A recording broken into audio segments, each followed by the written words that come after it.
Hey y'all, it's day 10, and I hope you had the time to make a real connection with God in prayer. So today we're going to talk about communication. Our communication with God is spirit to spirit.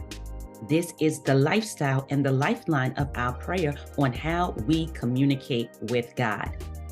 When we look at the story of Esther, we can see that there was great communication with Esther that gave her so much favor with the king. When we communicate with our king in that manner, then there is great things that we can see that take place as we go boldly before the throne, as we posture ourselves to be confident before God, as we build the real connection with God. Now we begin to communicate with God in the way that allows our prayer time to be effective and our communication to be in right standing with God.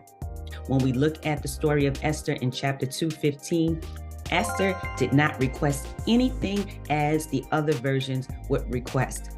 But what Esther did, because she had a connection with the eunuch Haggai, because she had a connection with relationship with the king, she only did as the eunuch advised her.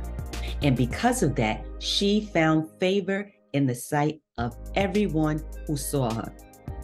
How much more so for us when we have that real posture to come boldly before the Father, when we're able to connect with Him in that intimacy and cultivate that oneness. How much more so do we have the favor of God upon us that now is demonstrated externally with our favor with God and man, just as our Savior Jesus did. We can see also in John chapter 12, verse 49 through 50, how Jesus did not speak of his own authority. He only spoke as the Father gave him command to speak, and he did exactly what his Father told him to do. From their intimate communication, their connection in oneness, and his posture to go boldly before the Father in prayer.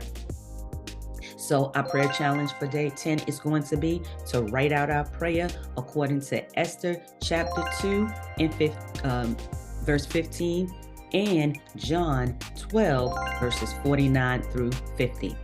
It's important that we have the communication with God that allows what God desires to do in and through us to be effective on how we communicate with others.